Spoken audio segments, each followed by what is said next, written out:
హరే కృష్ణ. హరే కృష్ణ అందరికీ. ఈరోజు భగవద్గీత యథాతథము లెవెల్ 2 క్లాస్కి అందరికీ కూడా ఇస్కాన్ శ్రీ శ్రీ రాధా గోవింద ఆలయం తరపున స్వాగతం, సుస్వాగతం. హరే కృష్ణ. ఓం జ్ఞానతిమిరాంధస్య జ్ఞానాంజనశలాకయా చక్షుర్మిలితం యేన తస్మై శ్రీ గురవే నమః. శ్రీ చైతన్య మనోభీష్టం స్థాపితం యేన భూతలే స్వయం రూపః కదా మహ్యం దదాతి స్వపదాంతికం. వందేహం శ్రీ గురో శ్రీయుతపదకమలం. శ్రీ గురూన్ వైష్ణవాంశ శ్రీరూపం సాగ్రజాతం సహగణ రఘునాథాన్వితం తం సజీవం సాద్వైతం సావధూతం పరిజన సహితం కృష్ణ చైతన్యదేవం శ్రీ రాధా కృష్ణ పాదాన్ సహగణ లలిత శ్రీ విశాఖాన్వితాంశ. నమా ఓం విష్ణుపాదాయ కృష్ణ ప్రేష్టాయ భూతలే శ్రీమతే భక్తి వేదాంత స్వామి ఇతి నామినే. నమస్తే సారస్వతే దేవే గౌరవాణి ప్రచారిణే నిర్విశేష శూన్యవాది పాశ్చాత్యదేశతారిణే. నమో మహావదన్యాయ కృష్ణ ప్రేమ ప్రదాయతే కృష్ణాయ కృష్ణ చైతన్య నామ్నే గౌరిత్విషే నమః. హే కృష్ణ కరుణా సింధో దీనబంధో జగత్పతే గోపేశ గోపికా కాంత రాధా కాంత నమోస్తుతే. తప్త కాంచన గౌరాంగీ రాధే వృందావనేశ్వరి వృషభానుసుతే దేవి ప్రణమామి హరిప్రియే. వాంఛాకల్పతరుభ్యశ్చ కృపా సింధుభ్య ఏవ చ పతితానాం పావనేభ్యో వైష్ణవేభ్యో నమో నమః. జయ శ్రీ కృష్ణ చైతన్య ప్రభు నిత్యానంద శ్రీ అద్వైత గదాధర శ్రీవాసాది గౌర భక్త వృంద. హరే కృష్ణ కృష్ణ కృష్ణ హరే హరే హరే రామ రామ రామ హరే హరే.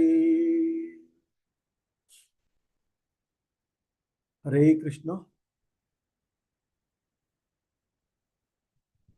మనము 18వ అధ్యాయమైనటువంటి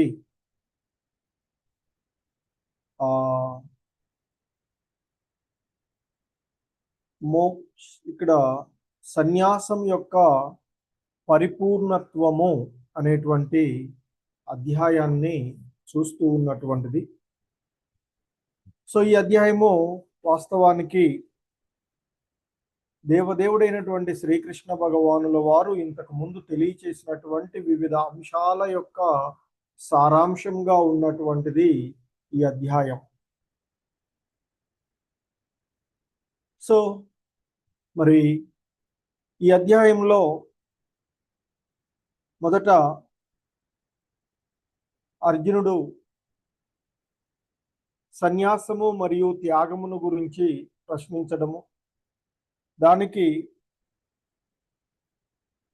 దేవదేవుడైనటువంటి శ్రీకృష్ణ భగవానుల వారు కర్మయోగము ద్వారా మరి బంధ విముక్తి అవుతుంది అనేటువంటి అంశాలను, ఆ సన్యాసాన్ని గురించి, త్యాగం గురించి దేవదేవుడైనటువంటి శ్రీకృష్ణ భగవానుల వారి యొక్క వివరణము చూసినటువంటిది. ఆ తదుపరి త్రిగుణాలలో ఉండేటువంటి త్యాగము, బుద్ధిమంతుడు, నిజమైనటువంటి త్యాగి, త్యాగం చేయకపోవటం వల్ల కలిగేటువంటి ఫలితాలు, ఆ తర్వాత కర్మ యొక్క 5 అంశాలు, అలాగే మరి గుణాల ప్రభావము మరియు నియంత్రణ అనేటువంటి అంశాలను మనము చూసినటువంటిది. సో ఈ క్రమంలోనే వర్ణాశ్రమ విధానాన్ని గురించి, ఆదర్శప్రాయుడైనటువంటి కర్తను గురించి తెలియచేస్తూ ఉన్నటువంటి అంశాలను మనము చూస్తూ ఉన్నాం. సో ఆదర్శప్రాయుడైనటువంటి కర్త, అందులో ముఖ్యంగా మనకి 41 నుండి 44 శ్లోకాల వరకు 4 వర్ణాలు, వారి ఆ 4 వర్ణాలలో ఉండేటువంటి వారి యొక్క లక్షణాలను మనము చూసినటువంటిది. హరే కృష్ణ. సో ఈ 4 వర్ణాలను గురించి చెప్పగలిగే వాళ్ళు హరే కృష్ణ.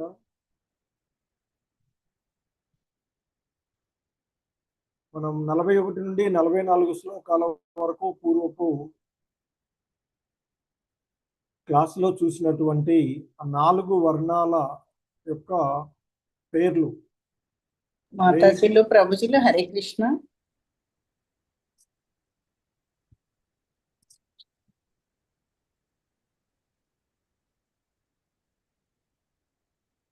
ఓకే, సరళదేవి మాతాజీ మీరు చెప్పండి. బ్రాహ్మణ, క్షత్రియ, శూద్ర, వైశ్య. ప్రభుజీ హరే కృష్ణ. విజయ మాతాజీ, 4 వర్ణాలను గురించి మనకి దేవదేవుడైనటువంటి శ్రీకృష్ణ భగవానుల వారు తెలియచేసినటువంటి అంశాలను పూర్వపు శ్లోకాలలో చూసినటువంటిది. దేవదేవుడైనటువంటి శ్రీకృష్ణ భగవానుల వారు చెప్తూ ఉన్నటువంటి విషయాలు, ఓ పరంతప, ప్రకృతి త్రిగుణములను అనుసరించి తమ స్వభావాల నుండి పుట్టినటువంటి గుణాల ద్వారా జనులు 4 వర్గాలుగా, 4 వర్ణాలు, బ్రాహ్మణులు, క్షత్రియులు, వైశ్యులు, శూద్రులుగా విభజింపబడతారు అనేటువంటిది తెలియచేసి, అందులో బ్రాహ్మణుల యొక్క లక్షణాలు, క్షత్రియుల యొక్క లక్షణాలను, వైశ్యులు యొక్క లక్షణాలు, అంటే ఎవరు బ్రాహ్మణులు అని పిలువబడతారు, ఎవరు క్షత్రియులుగా పిలువబడతారు, ఎవరు మరి వైశ్యులుగా ఉన్నారు, ఎవరు శూద్రులు అనేటువంటి అంశాన్ని మనము చూసినటువంటిది. హరే కృష్ణ. బ్రాహ్మణుల యొక్క లక్షణాలు ఏవైనా కొన్ని మీకు గుర్తున్నవి ఎవరైనా?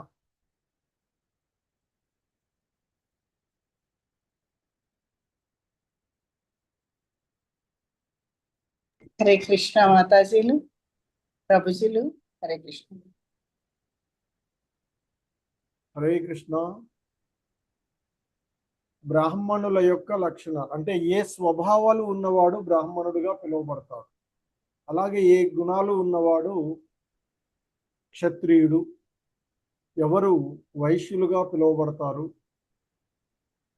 అనేటువంటి అంశాలు మీరు ఏం అర్థం చేసుకున్నారు? హరే కృష్ణ.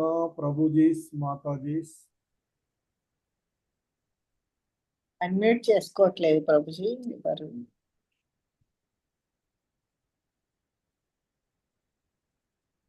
హరే కృష్ణ.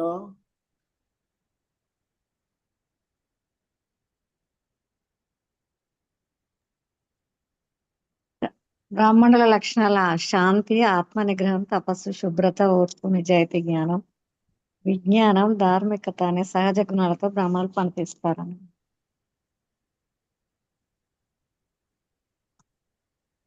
సుదర్శన్ ప్రభు లాస్ట్ క్లాస్ లో ఉన్నారా? మొన్నటి క్లాస్ లో? హరే కృష్ణ.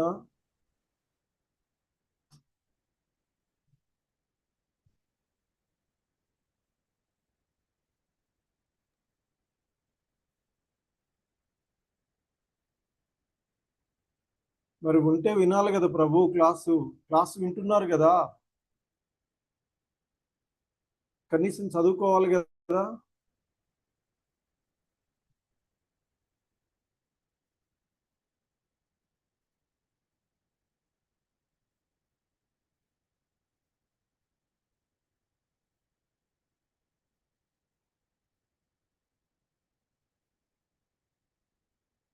హరే కృష్ణ.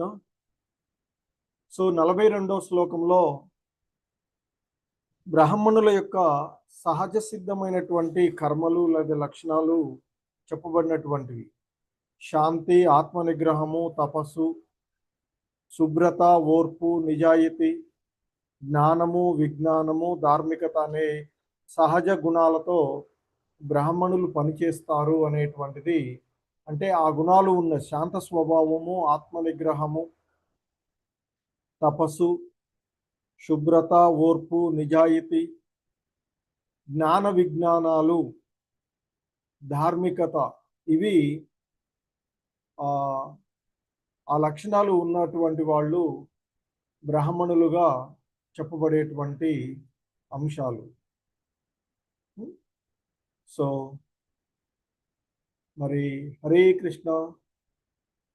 క్షత్రియ లక్షణాల గురించి ఏవైనా గుర్తు ఉన్న వాళ్ళు ఏవైనా 1 or 2 పాయింట్స్. శౌర్యము హరే కృష్ణ ప్రభుజీ. శౌర్యము, శక్తి, దృఢ నిశ్చయము, సమర్థత, యుద్ధంలో ధైర్యం, దాన గుణము, ఏకత్వం అనేవి క్షత్రియులకు స్వభావజనిత కర్మలు. హరే కృష్ణ. Thank you. శౌర్యము, శక్తి, దృఢ నిశ్చయము, సమర్థత, యుద్ధంలో ధైర్యము, మరి దాన గుణము, ఔదార్యము. సో ఇవి క్షత్రియుల యొక్క లక్షణాలుగా చెప్పబడతాయి. శౌర్యము, శక్తి, దృఢ నిశ్చయము, దక్షత, యుద్ధ నైపుణ్యము, ఔదార్యము, నాయకత్వ లక్షణాలు, ఇవి క్షత్రియుల యొక్క సహజమైనటువంటి లక్షణాలుగా చెప్పబడుతూ ఉన్నవి. అలాగే వైశ్యుల గురించి విజయమాతాజీ కొద్దిసేపు ఆగండి. ఇంకెవరైనా ఏమైనా చెప్తారని చూద్దాం. 1 or 2 పాయింట్స్, లేకపోతే మీరే చెప్తారు కానీ. హరే కృష్ణ. హరే కృష్ణ ప్రభు. వ్యవసాయము. మీరు కొద్దిసేపు ఆగండి మాతాజీ, విజయమాతాజీ. ఇంకా ఎవరైనా ఏమన్నా చెప్తారేమో.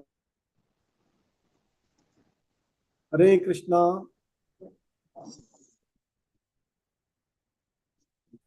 హైమావతి మాత చెప్పండి.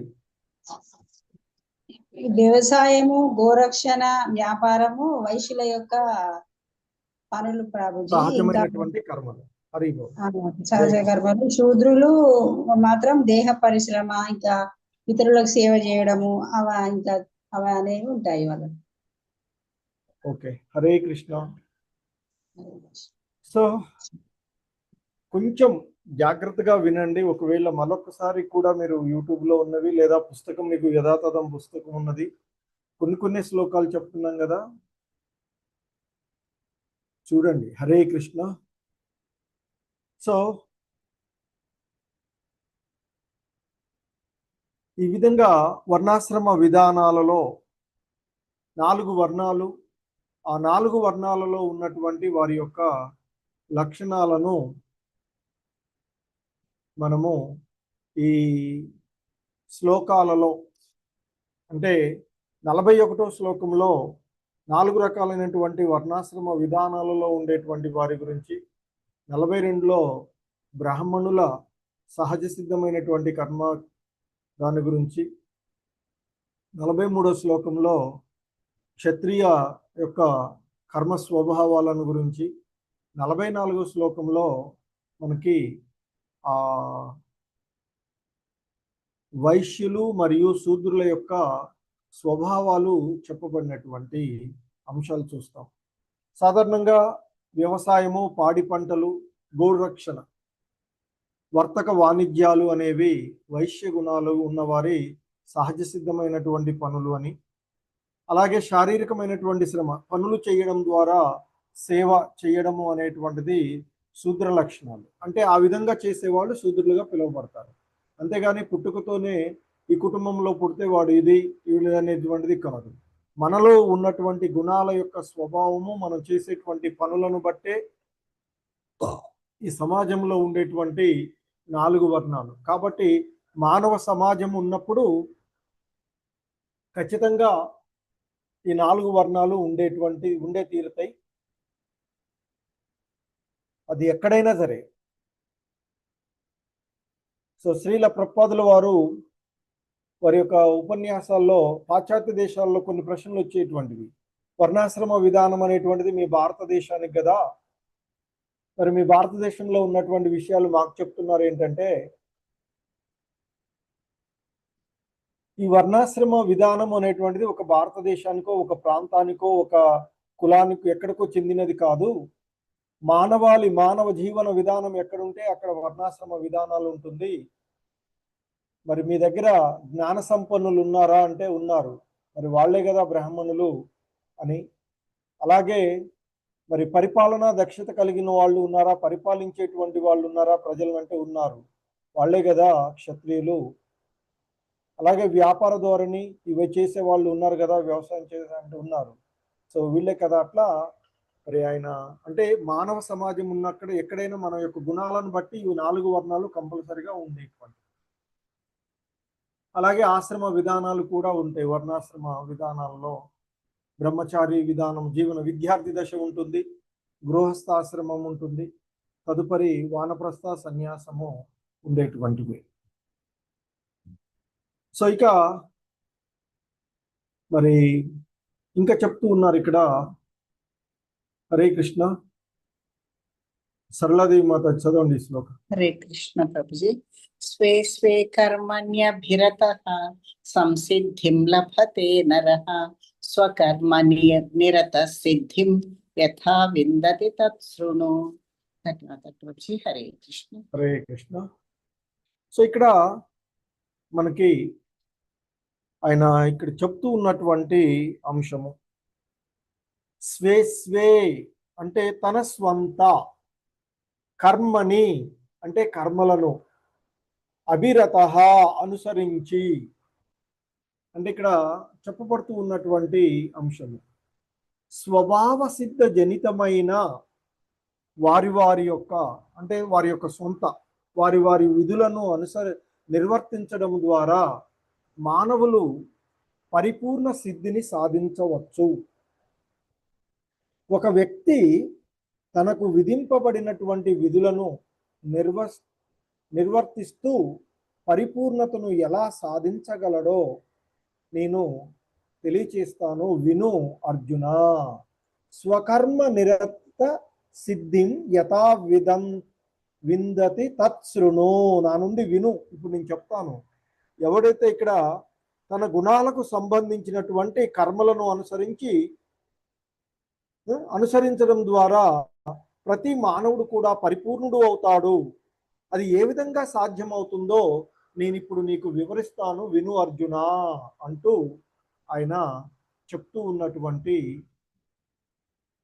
అంశాలను మనము ఇక్కడ చెప్తూ ఉన్నారు ఈ శ్లోకంలో. హరే కృష్ణ. వైఎస్ లక్ష్మీ మాతాజీ. హరే కృష్ణ ప్రభుజీ. యతః ప్రవృత్తిర్భూతానాం ఏన సర్వమిదం తతం స్వకర్మణా తమభ్యర్చ్య సిద్ధిం విందతి మానవః. హరే కృష్ణ ప్రభుజీ. ధన్యవాదాలు ప్రభుజీ. హరే కృష్ణ. ధన్యవాదాలు మాతాజీ. సో ఇంకా చెప్తున్నారు యతః అంటే ఎవరి నుండి, అంటే ఎవరి యొక్క, ప్రవృత్తి అంటే ఉద్భవము, భూతానాం సకల జీవులు అంటే సర్వజీవులకు మూల కారణమును మరియు సర్వవ్యాపకుడును. సో సకల జీవులకు మూలమైనటువంటి సర్వవ్యాపి అయినటువంటి భగవానుని విద్యుక్త కర్మలను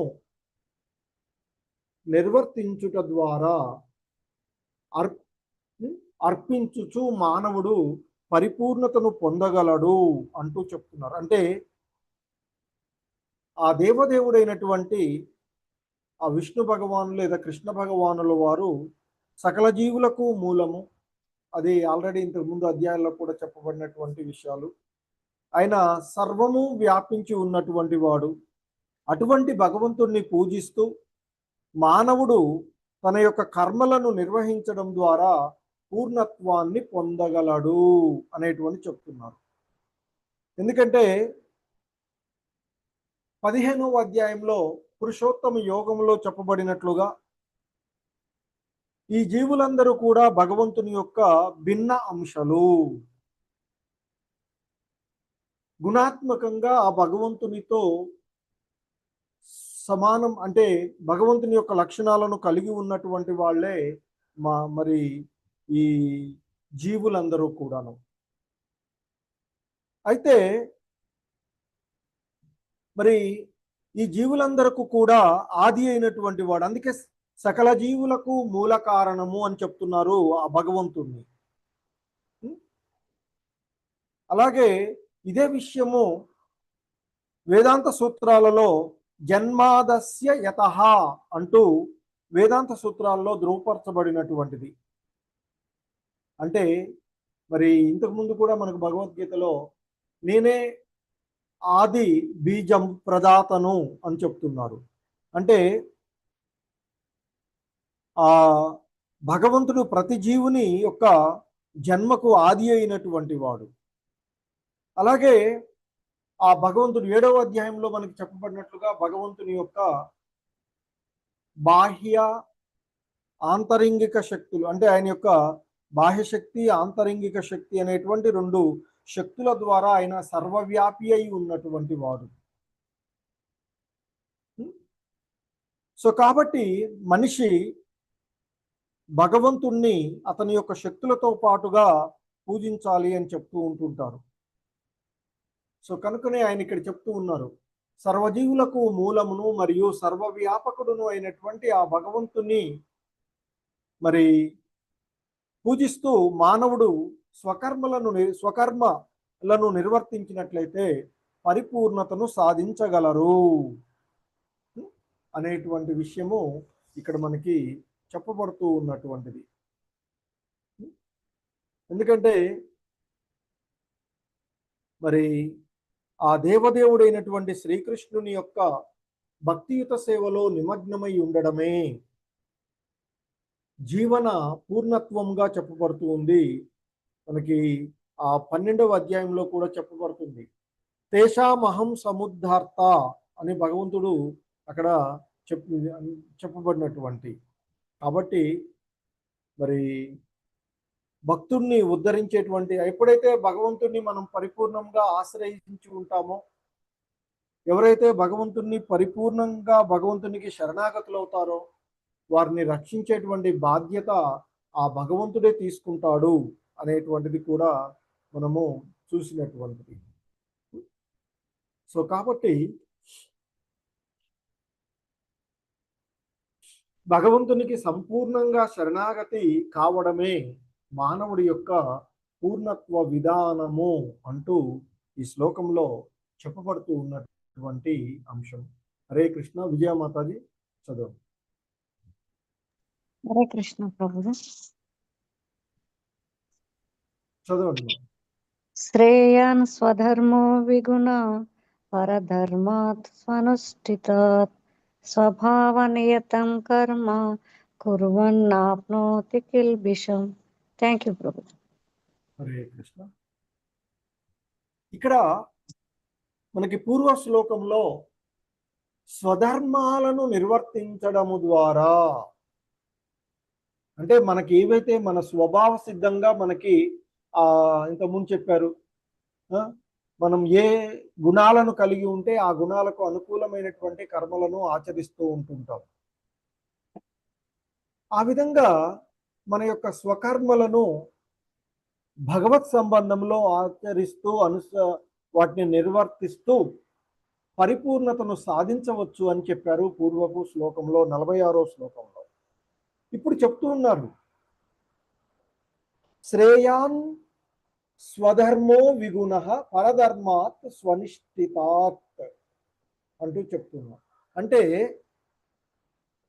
ఆ పరధర్మమును స్వీకరించి దానిని లోపరహితంగా నిర్వహించడం కంటే, దాన్ని అంటే సమగ్రముగా చేయడం కంటే అసమగ్రమముగా చేసినను స్వధర్మమునందే నెలకొని ఉండుట మానవునికి మేలైనది అని చెప్తూ ఉన్నారు. అంటే ఇతరుల ధర్మాలను మనము పరిపూర్ణంగా నిర్వహించినప్పటికీ కూడా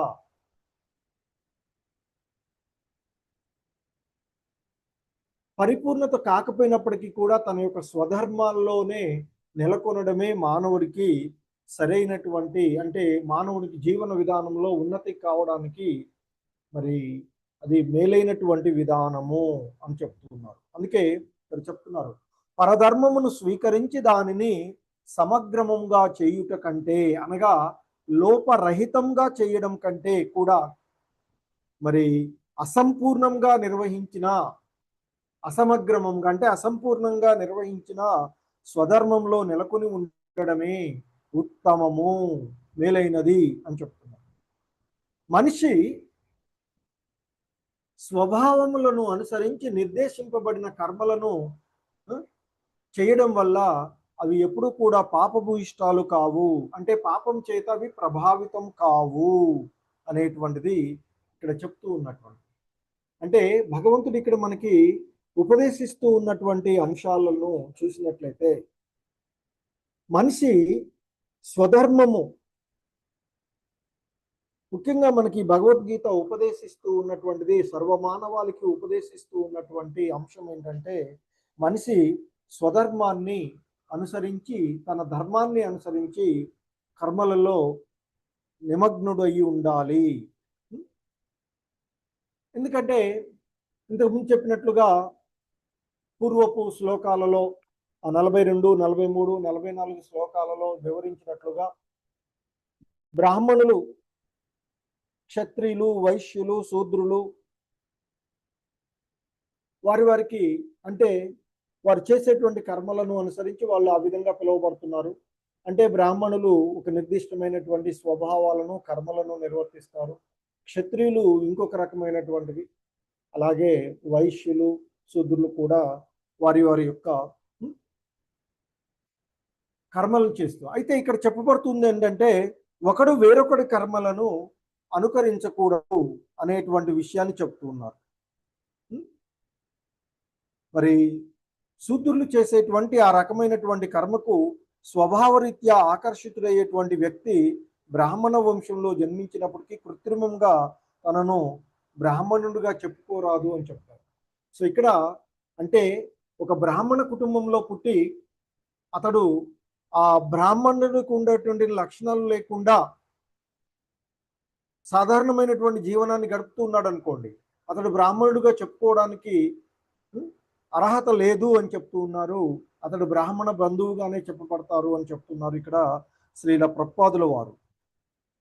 కాబట్టి ఎవరికి ఏ రకమైనటువంటి స్వభావం ఉంటే ఆ రకమైనటువంటి కర్మలు చేస్తూ ఆ రకమైనటువంటి వాళ్ళుగానే గుర్తింపు పొందుతూ ఉంటుంటారు.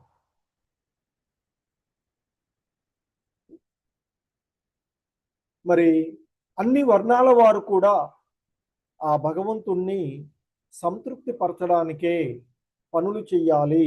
అంటే భగవత్ సంబంధంలో మన యొక్క స్వభావ సిద్ధమైనటువంటి కర్మలు, మన యొక్క విద్యుక్త ధర్మాలను ఆ భగవత్ సంబంధంలో చెయ్యాలి.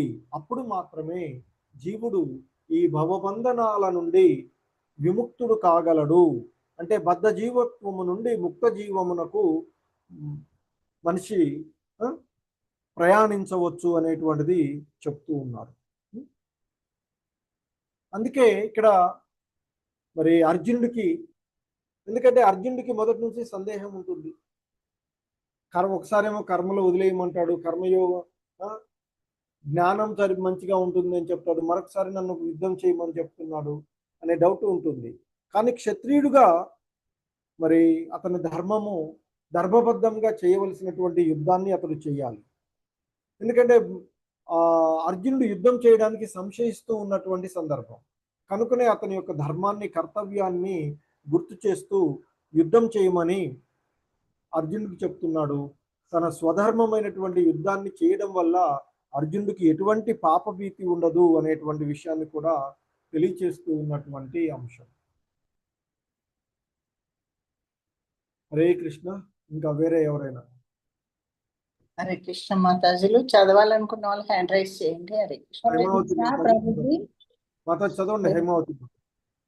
సహజం కర్మ కౌంతేయ సదోషమపి న త్యజేత్ సర్వారంభా హి దోషేణ ధూమేన అగ్ని ఇవావృతః. Hare Thank Krishna. you, Prabhuji. ధన్యవాదాలు మాతాజీ. సో ఇక్కడ చెప్తూ ఉన్నటువంటి అంశము సహజం కర్మ కౌంతేయ అంటే ఇక్కడ సహజ సిద్ధంగా పుట్టినటువంటి కర్మ అంటే ఇక్కడ ఆయన చెప్తూ ఉన్నారు కృష్ణ భగవానులు వారు అర్జునుడితో, ఓ కౌంతేయ,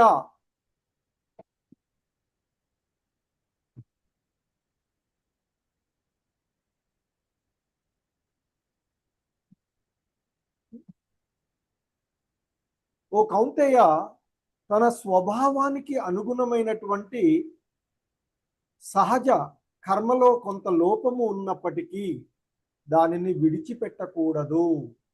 ఎందుకంటే అగ్ని పొగతో కప్పబడి ఉన్నట్లు ప్రతి కార్యం కూడా ఏదో ఒక లోపంతో కప్పబడి ఉంటూ ఉంటుంది. కనుక మరి ఆ కర్మలను వదిలివేయకూడదు. ఎలాగైతే అగ్ని పొగ చేత కప్పబడి ఉంటుందో ప్రతి ప్రయత్నం కూడా ఏదో ఒక దోషంతో ఆవరించి ఉంటుంది. అందుకే తన స్వభావం నుండి పుట్టినటువంటి కర్మ దోషంతో ఉన్నప్పటికీ కూడా దానిని మనిషి విడిచిపెట్టకూడదు అనేటువంటిది ఇక్కడ చెప్పబడుతూ ఉన్నటువంటి అంశం. ఎందుకంటే ఈ భౌతిక జగత్తులో ప్రకృతి త్రిగుణ సంబంధంలో ఉన్నటువంటి అంటే బద్ధ జీవితంలో సర్వకర్మలు కూడా ప్రకృతి గుణాల చేత కలుషితమై ఉన్నటువంటివి. ఎందుకంటే ఒకరు శ్రీల ప్రభుపాదులు వారు చెప్తుంటారు మనకి, ఒకడు బ్రాహ్మణుడు అయినప్పటికీ కూడా జంతువధ ఆవశ్యకమైనటువంటి యజ్ఞాలు చేయవలసి వస్తుంది. అదేవిధంగా క్షత్రియుడు ఎంతటి పుణ్యాత్ముడైనప్పటికీ కూడా శత్రువులతో పోరాడవలసి వస్తుంది. ఒక్కొక్కసారి ఆ శత్రువులను సంహరించవలసి వస్తూ ఉంటుంది. కాబట్టి అవి చేయక తప్పదు. కానీ స్వధర్మానుగుణంగా చేసినప్పుడు వాటి యొక్క బంధనము అది అంటదు. అది కూడా ఆ భగవత్ సంబంధంలో ఆచరించినప్పుడు ఎటువంటి బంధనాలు ఉండవు అనేటువంటిది చెప్పబడుతూ ఉన్నటువంటిది. అలాగే ఒక వ్యాపారి ఉన్నాడు అనుకోండి, ఎంత పుణ్యాత్ముడైనా లాభాలను ఆశిస్తూ, ఎందుకంటే లాభం మరి తన వృత్తి ధర్మం అది. ఒక వైశ్యులు వ్యాపారస్తుడు ఉన్నప్పుడు వ్యాపారం చేసేటప్పుడు లాభాలు లేకుండా దేన్ని కూడా చేయలేడు కదా. తీసుకొచ్చిన వస్తువుని తీసుకొచ్చిన రేటుకి అమ్మాలి అనుకోండి, మరి రూమ్ రెంట్లు, షాపు రెంట్లు, తర్వాత ట్రాన్స్పోర్టేషన్ ఇవన్నీ ఎక్కడి నుంచి వస్తాయి? కొంత లాభం ఇవన్నీ పోతూ పాటు అతను జీవించడానికి సరిగా. కాకపోతే విపరీతమైనటువంటి ఆశతో ఎక్కువ దోపిడీ విధానం చేయకూడదు అని చెప్పబడుతూ ఉంది. కాబట్టి ఎవరికి సంబంధించినటువంటి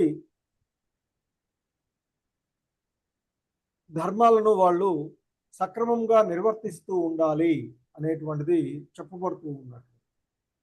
సో కాబట్టి ఎవరు ఒక్కొక్కళ్ళు వాళ్ళ యొక్క ధర్మాలు, ఇంతకుముందు చెప్పినట్లుగా బ్రాహ్మణుడు కొన్నిసార్లు యజ్ఞ యాగాదులు చేసేటువంటి సందర్భాలలో ఏదైనా జంతు వధ అంటే అది ఒక రకంగా చెప్పాలంటే ఏదో ఆహారాల కోసం కాదు, ఆ యజ్ఞ ఫలితాన్ని పరీక్షించడానికి చేయాల్సి వస్తుంది అని చెప్తుంటారు. అలాంటప్పుడు అది చేయక తప్పదు. మరి రాజు అనేటువంటి వాడు మరి కరుణంగా కూడా కొంత ఉండాలి. ఉదార స్వభావంలో ఉన్నాడు కదా అని చెప్పేసి ఇప్పుడు అర్జునుడు లాగా, ఒకవేళ అర్జునుడు ఏమైంది పరిస్థితి, పూర్తిగా తన స్వబంధాన్ని ఎలా నేను సంహరించాలి అంటూ యుద్ధం చేయనని అస్త్ర సన్యాసం చేస్తున్నాను. కానీ యుద్ధం చేయవలసి వచ్చినప్పుడు తప్పక యుద్ధాన్ని ఆచరించవలసిందే. ధర్మబద్ధమైనటువంటి యుద్ధం వచ్చినప్పుడు క్షత్రియుడిగా యుద్ధం చేయవలసింది. సో కాబట్టి ఈ విధంగా మరి వారి అంటే ఇక్కడ తన స్వభావానికి అనుకూలంగా ఉన్నటువంటి సహజమైనటువంటి కర్మలలో కొంత లోపాలు ఉంటాయి, అయినా వాటిని ఎప్పుడూ కూడా విడిచిపెట్టకూడదు అని ఇక్కడ మనకి ఆ భగవంతుడు బోధిస్తూ ఉన్నటువంటి అంశము. ఇక్కడ ఉపమానము అగ్ని పొగచేత ఆవరించబడి ఉంటుంది కాబట్టి అలాగే ప్రతి కర్మ కూడా మనం చేసేటువంటి అంటే ఎవరి ధర్మాన్ని వాళ్ళు నిర్వర్తించేటప్పుడు వాటిలో కొంత లోపాలు ఉన్నప్పటికీ కూడా వాటిని ఆచరించక తప్పదు. ఆచరించినప్పుడే అది అంటే భగవత్ సంబంధంలో ఆ ధర్మాన్ని ఆచరించినప్పుడు అది బంధకారణం కాదు అనేటువంటి విషయము మనకి ఇక్కడ చెప్పబడుతూ ఉన్నటువంటిది. హరే కృష్ణ. విజయ మాతాజీ. హరే కృష్ణ ప్రభుజీ.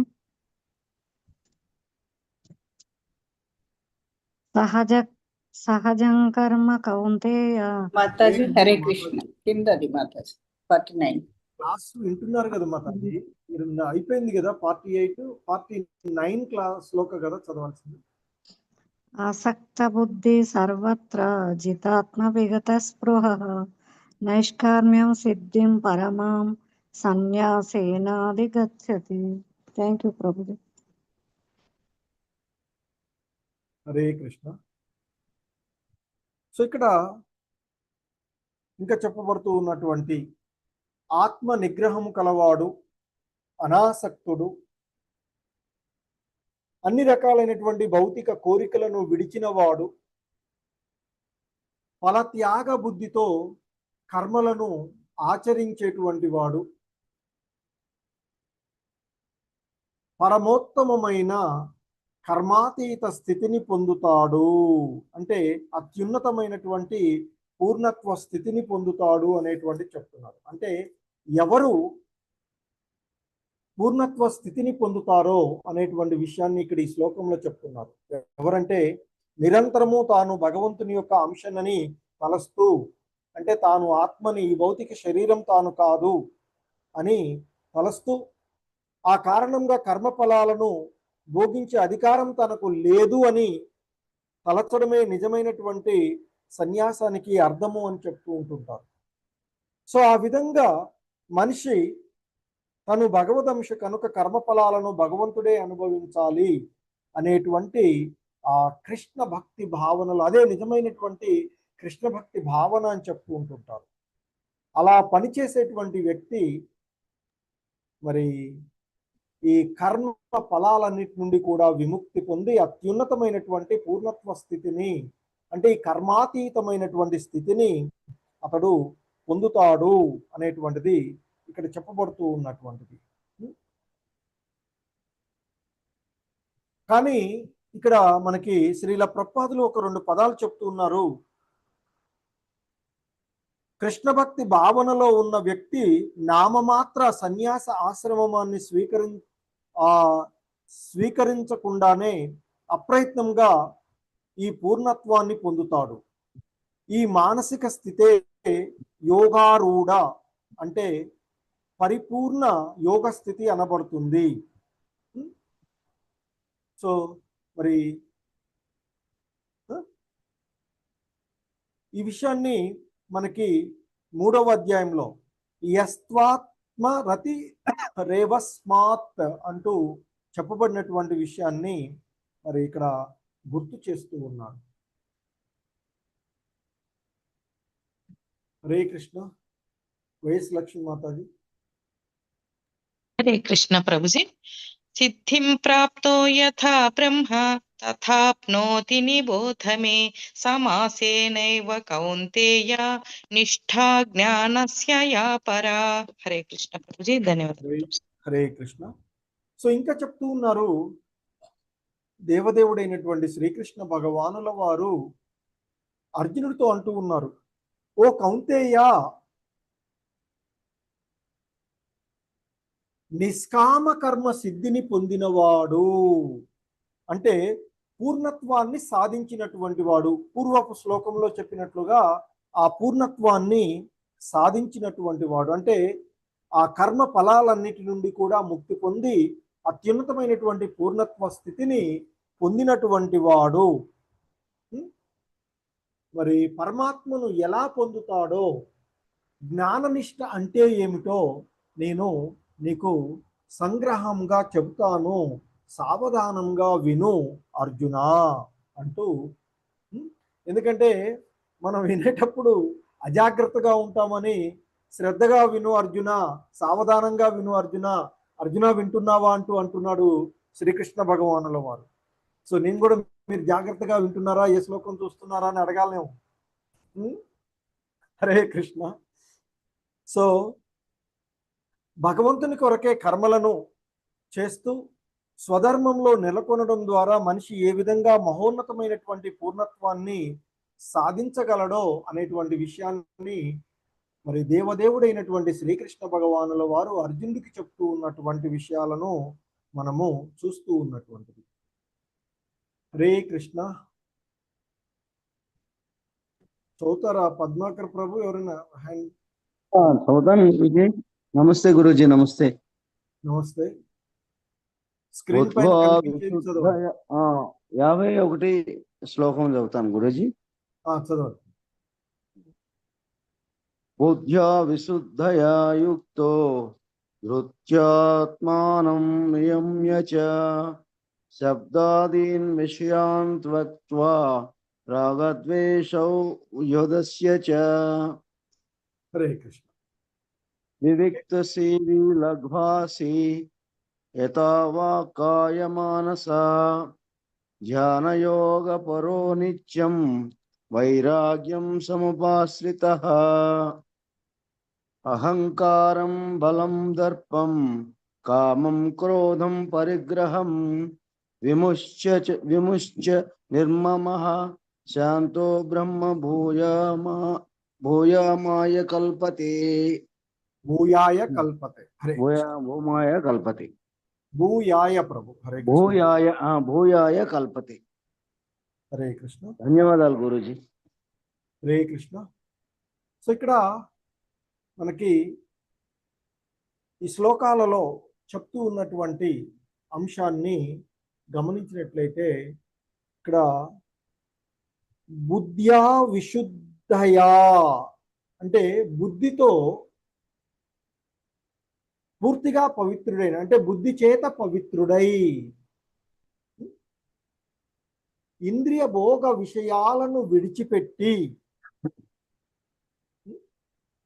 మరి దృఢ నిశ్చయంతో మనసును నిగ్రహించుకొని రాగద్వేషాల నుండి విముక్తుడై ఏకాంత ప్రదేశంలో జీవించేవాడు, మితంగా భోజనం చేసేవాడు, దేహ మనోవాక్కులను నియంత్రించేటువంటి వాడు, సర్వదా ధ్యానంలో ఉండేవాడు, అనాసక్తుడు, మరియు మిథ్యా అహంకారము, మిథ్యా బలము, మిథ్యా గర్వము, కామము, క్రోధము అనే విషయ వస్తు స్వీకారమును వదిలివేసినటువంటి వాడు, మిథ్యా స్వామ్యము నుండి విముక్తుడు అయిన వాడు, శాంతుడు అయినటువంటి వ్యక్తి ఖచ్చితంగా ఆత్మానుభూత స్థితికి ఎదుగుతాడు.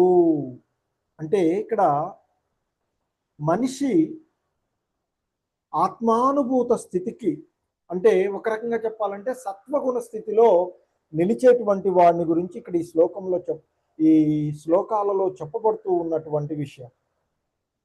ఎప్పుడైతే మనిషి తన యొక్క బుద్ధి చేత పవిత్రమవుతాడో అప్పుడు అతడు తనను సత్వగుణంలో నిలుపుకుంటాడు అని చెప్తూ ఉంటుంటారు. వాస్తవానికి మనకి మహాభారతంలో చెప్పబడుతుంది, ఈ కలియుగంలో ఇక్కడ జన్మతే జాయత శూద్ర అని చెప్తుంది. అంటే మనము పుట్టుకతో అందరూ కూడా ఇప్పుడు ఉన్నటువంటి పరిస్థితులలో ఎవడు కూడా పుట్టుకతో బ్రాహ్మణుడు లేదా క్షత్రియుడు లేదా వైశ్యుడుగా ఉండడు. పుట్టుకతో అందరూ కూడా శూద్రగానే పుడుతున్నారు అని చెప్తున్నారు ఈ కలియుగంలో. కలియుగ ద్వాపరయుగ అంతంలో మనం భారతం ఉంది కదా. సో కాబట్టి మహాభారతంలో చెప్పబడుతూ ఉన్నట్టు ఈ కలియుగంలో ముఖ్యంగా పుట్టుకతో అందరూ కూడా శూద్రులే. జన్మతా జాయతే శూద్ర. కానీ జన్మతా మనం శూద్రులుగా పుట్టినప్పటికీ కూడా మనం యొక్క కర్మలను సో కర్మణ జాయతే విప్రహ అంటూ చెప్తారు. మనం కర్మలను చేయడం ద్వారా, అంటే సాధారణంగా తమోగుణ స్వభావంలో ఉన్నటువంటి మనము ఆ తమోగుణ స్థితి నుండి రజోగుణ స్థాయికి, రజోగుణ స్థాయి నుండి సత్వగుణ స్థితికి ప్రతి ఒక్కళ్ళు కూడా ఎదగాలి అనేటువంటిది మనకి శాస్త్రాలు చెప్పబడుతూ ఉన్నటువంటి విషయాలు. సో కనుక మనిషి ఎప్పుడైతే తన యొక్క బుద్ధి చేత పవిత్రుడవుతాడో అప్పుడు అతడు తనను తను ఈ తమో రజోగుణాల స్థితి నుండి ఉద్ధరించుకొని సత్వస్థితిలో నిలుపుకుంటాడు అని చెప్తున్నారు. అదే ఆత్మానుభూత స్థితికి ఎదిగినటువంటి స్థితి. మరి ఎప్పుడైతే మనిషి ఆ విధంగా మనసును అదుపు చేసుకోగలుగుతాడో, అదుపు చేయగలుగుతాడో, మరి అలా మనసును అదుపు చేసుకోగలిగిన వాడు ధ్యాన స్థితిలో ఉండగలుగుతాడు. ఇంతకుముందు ప్రభు ఊకే అడుగుతుంటారు, ఎలా ప్రభు మనల్ని ఎలా ధ్యానంలో ఉండాలి అంటే మన మనసు. యాక్చువల్గా మనకి మానవుడికి శత్రువు మన మనసే. ఎందుకంటే వివిధ రకాలైనటువంటి ఆలోచనలు ఇవన్నీ కూడా మన మనసులోనే ఉంటాయి. అందుకే మనకి 6వ అధ్యాయంలోనే చెప్పబడింది, మన మనసు మనిషికి మంచి మిత్రులాగా ఉండగలుగుతుంది మనం దాన్ని అదుపులో ఉంచుకోగలిగినప్పుడు. మన ఆధీనంలో మనసు లేకపోతే అది పరమశత్రువు అవుతూ ఉంటుంది. సో కనుకనే మనకి 6వ అధ్యాయమైనటువంటి ఆ ధ్యాన యోగం లేదా ఆత్మ సంయమన యోగంలో మనకి వివిధ అంగాల ద్వారా మనిషి ఎలా ధ్యాన స్థితిలో ఉండగలడు అనేటువంటి విషయాన్ని యమ, నియమ, ఆసన, ప్రాణాయామ, ధారణ, ప్రత్యాహార, ధ్యానం, తర్వాత సంపూర్ణమైనటువంటి సమాధి స్థితి. సో కాబట్టి మరి మనసును అదుపులో చేయగలిగిన వాడే ధ్యాన స్థితిలో ఉండగలుగుతాడు. అటువంటి వాడే, అంటే మనసు ఎప్పుడు ఆధీనంలో ఉంటుందంటే ఇంద్రియ భోగ విషయాల పట్ల అనాసక్తుడైనప్పుడు. సో మరి ఆ ఇంద్రియ భోగ విషయాల పట్ల ఆసక్తుడు కాకుండా ఉన్నప్పుడు తను చేసేటువంటి కర్మలలో రాగద్వేషాలు ఉండవు, రాగద్వేషాల నుండి విముక్తులవుతారు అనేటువంటిది చెప్పబడుతుంది. మరి అటువంటి అనాసక్తి కలిగినటువంటి ఈ వ్యక్తులు సహజంగానే ఏకాంత మరి వాసాన్ని ఇష్టపడుతూ ఉంటారు అని చెప్తారు. సో అలాగే మనకి 6వ అధ్యాయంలో చెప్పబడినట్లుగా మనం తీసుకునేటువంటి ఆహారం కానీ నిద్రలలో నియంత్రణ ఉంటుంది అని చెప్తూ ఉంటుంటారు. మితంగా భోజనం చేయడము, మితంగా మాట్లాడడము, మితంగా నిద్రపోవడము, యుక్తాహార విహారస్య అంటూ భగవద్గీత 6వ అధ్యాయంలో మనకు చెప్పబడినటువంటి కదా. సో కాబట్టి మరి మనము మన యొక్క కలాపాలన్నింటినీ కూడా అదుపు చేసుకుని ఈ దేహమే తాను అనేటువంటి భావన నుండి విడివడి తాను ఆత్మస్వరూపుడను అనేటువంటి స్థితికి ఎదుగుతాడు, ఆత్మానుభవ స్థితికి ఎదుగుతాడు అని చెప్తారు. సో దాన్నే మనకి భగవద్గీత 2వ అధ్యాయంలో బ్రహ్మభూత స్థితి అని చెప్పబడినటువంటిది.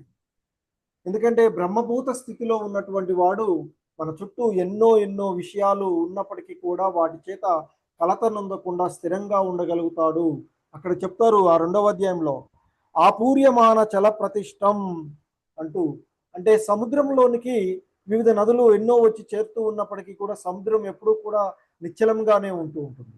అలాగే బ్రహ్మభూత స్థితిలో ఉన్నటువంటి వాడు తన చుట్టూ ఎన్నో విషయాలు ఉన్నప్పటికీ కూడా వాటన్నిటి నుండి ప్రభావితం కాకుండా స్థిరంగా ఉండగలుగుతాడు, బ్రహ్మభూత స్థితిలో ఉన్నటువంటి వాడు అని చెప్తుంటారు. హరే కృష్ణ. మాతాజీ, ప్రభుజీ, ఎవరు? సరళదేవి మాత చదవండి. హరే కృష్ణ ప్రభుజీ. బ్రహ్మభూత ప్రసన్నాత్మ న శోచతి న కాంక్షతి సమః సర్వేషు భూతేషు మద్భక్తిం లభతే పరాం. ధన్యవాదాలు ప్రభుజీ. హరే కృష్ణ. హరే కృష్ణ. సో ఇక్కడ చెప్తూ ఉన్నారు, ఎవరైతే ఆ బ్రహ్మభూత ప్రసన్నాత్మ ఆ విధంగా దివ్య స్థితిని చేరుకున్నటువంటి వాడు, అలా ఆ బ్రహ్మభూత స్థితిని పొందినటువంటి వాడు, అలా బ్రహ్మ స్వరూపమును పొందినటువంటి వాడు మరి తన యొక్క ప్రశాంతమైనటువంటి మనసుతో దేనిని ఆశించడు, దేనికి దుఃఖించడు. నశోషతి నకాంక్షతి, దేనిని ఆశించడు, దేని గురించి కూడా దుఃఖించడు. అందుకే మనకి భగవద్గీత 2వ అధ్యాయంలో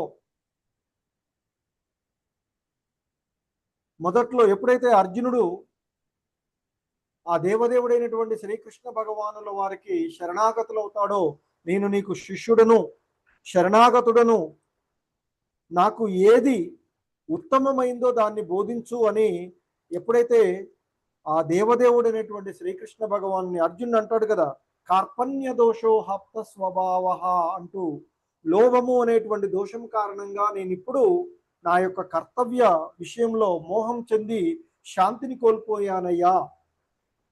కాబట్టి ఈ దశలో నాకు ఏది ఉత్తమమో దానిని బోధించమని నేను నిన్ను వేడుకుంటున్నాను. నేను నీకు శరణాగతుడను, నేను నీకు శిష్యుడను అని ఎప్పుడైతే అంటాడో అప్పుడు ఆ జగద్గురు, మనం కృష్ణం వందే జగద్గురు అంటాం కదా, ఆ జగద్గురు అయినటువంటి శ్రీకృష్ణ భగవానుల వారు అంటాడు, ఏమంటాడు? అచోచ్యానన్వశోచస్త్వం ప్రజ్ఞావాదాంచ భాససే గతాసూన గతాసూంచ నానుశోషంతి పండితాః అంటూ చెప్తారు కదా. సో ఓ అర్జున, నీవు పండితుల్లాగా మాట్లాడుతూ ఉన్నావు, పాండిత్యంతో కూడిన మాటలు పలుకుతున్నావు. ఎందుకంటే మొదటి అధ్యాయంలో కులధర్మాలంటూ, నేను ధర్మబద్ధంగా ఇది విన్నాను, వీళ్ళని సంహరిస్తే మాకు పాపభీతి కలుగుతుంది, కులక్షయం నశిస్తుంది, మరి ఇంకా ఆ పితరులకు అందేటువంటివి అందవు, ఇవన్నీ నేను శాస్త్రబద్ధంగా విన్నానయ్యా, మరి ఇవన్నీ చేస్తే ఎలా యుద్ధం చేయమంటున్నావు నువ్వు అంటూ అడుగుతాడు కదా.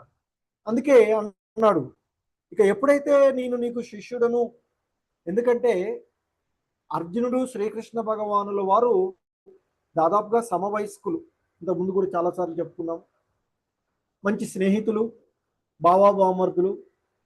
స్నేహుల మధ్య జరిగేటువంటి సంభాషణ ఎలా ఉంటుంది? గంభీరత్వం ఉండదు, ఏదో క్యాజువల్గా నడుస్తూ ఉంటుంటుంది. లేదా బావబామర్దుల మధ్య జరిగే సంభాషణ కూడా అలాగే ఉంటూ ఉంటుంది. కానీ గురు శిష్యుల మధ్య జరిగేటువంటి సంభాషణ గంభీరత్వంగా ఉంటుంది. అందుకే అర్జునుడు నేను నీకు శరణాగతుడను, శిష్యుడను అని అంటాడు.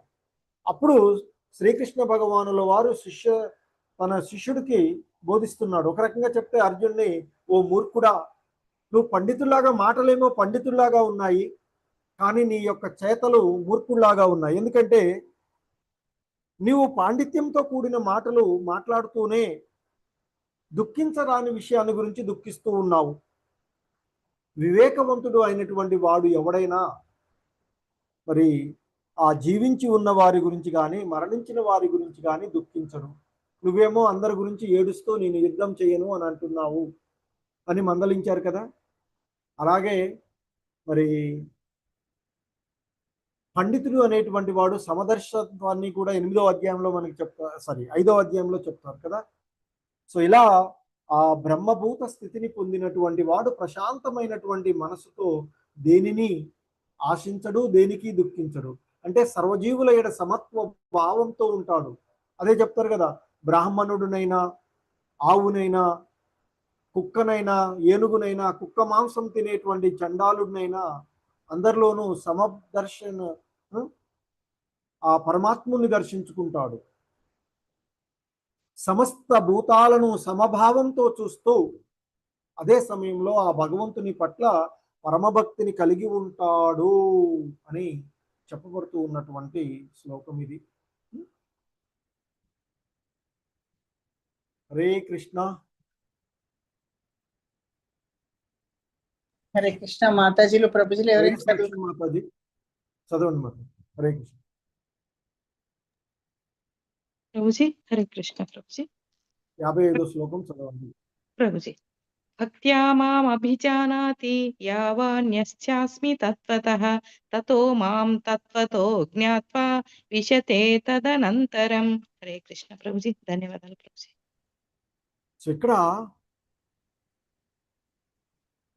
ఆ దేవదేవుడైనటువంటి శ్రీకృష్ణ భగవానుల వారు ఒక అతి ముఖ్యమైనటువంటి విషయాన్ని చెప్తూ ఉన్నారు. అంటే ఆ భగవద్ధామాన్ని, జీవుడి యొక్క పరమ లక్ష్యమైనటువంటి భగవద్ధామాన్ని చేరడానికి మనకున్నటువంటి అవకాశాన్ని ఆయన ఇక్కడ తెలియచేస్తూ ఉన్నారు. సో ఏంటి అది అంటే ఇక్కడ చెప్తూ ఉన్నారు, ఓ అర్జున, కేవలము భక్తియుత సేవ చేతనే మానవుడు నన్ను యథారూపముగా దేవదేవుడునని అవగాహన చేసుకొనగలడు. అంటే కేవలము భక్తియుత సేవ ద్వారానే మనిషి నన్ను యథారూపంలో దేవదేవునిగా అర్థం చేసుకోగలడు. మరి అలా అర్థం చేసుకున్నటువంటి వాడు భక్తిచే నన్ను సంపూర్ణంగా ఎరిగినప్పుడు మరి భగవద్రాజ్యమున, అంటే ఎవడైతే భక్తితో ఉన్నటువంటి వాడు, ఆ భగవంతుని యొక్క పూర్తి భావనలో ఉన్నటువంటి వాడు భగవద్ధామంలోనికి ప్రవేశించగలడు అనేటువంటి అంశము మనకి ఇక్కడ చెప్పబడుతూ ఉన్నటువంటిది. ఎందుకంటే ఆ దేవదేవుడైనటువంటి శ్రీకృష్ణ భగవానుల వారి యొక్క ప్రధాన అంశాలు కానీ ఆయన యొక్క వివిధ అవతారాలను మానసిక కల్పనల చేత కానీ మరి ఊహాల ద్వారా కానీ అభక్తులు కానీ అవగతం చేసుకోలేరు అని చెప్తున్నారు. కేవలము భక్తులు మాత్రమే ఆయనను అవగాహన చేసుకోగలరు. అదే విషయాన్ని మనకి 7వ అధ్యాయంలో చెప్తారు. నాహం ప్రకాశ సర్వస్య, నేను ఈ మూర్ఖులకు, అభక్తులకు, కల్పనాపరులకు నేను నా మాయ ద్వారా కప్పబడి ఉంటాను, వారికి నేను కనిపించను అని చెప్పబడినటువంటిది. మరి సో కనుకనే ఇక్కడ ఆ భగవంతుణ్ణి అవగాహనం చేసుకోవాలి. ఆ భగవంతుడు గురించి యథార్థంగా తెలుసుకోవాలంటే భక్తియుతమైనటువంటి సేవే ప్రధానము అనేటువంటిది ఇక్కడ చెప్పబడుతూ ఉన్నటువంటిది. ఎందుకంటే విశుద్ధ భక్తులు ఆ భగవంతుని యొక్క దివ్య గుణాలను, విభూతులను యథార్థంగా అవగాహన చేసుకోగలుగుతారు. సో కనుక మరి ఆ భగవంతుణ్ణి యథావిధిగా అర్థం చేసుకోవాలి అంటే శ్రద్ధ విశ్వాసాలతో ఆ భగవంతుణ్ణి సంపూర్ణంగా ఆశ్రయించాలి. సో కనుకనే మరి ఆ భగవంతుణ్ణి ఆశ్రయించినటువంటి అర్జునుడు భగవంతుణ్ణి శరణాగతైనటువంటి వాడు, ఆయనకి శిష్యురికం తీసుకున్నటువంటి ఆయన ఆ భగవంతుని యొక్క బోధనలన్నీ విన్న తర్వాత అంటాడు, పరం బ్రహ్మ పరం ధామ పవిత్రం పరం భవాన్ అంటూ చెప్తారు కదా. అర్జునుడు అంటాడు, నీవే దేవదేవుడవు, పరంధాముడవు, పవిత్రుడవు, పరమసత్యము నీవే.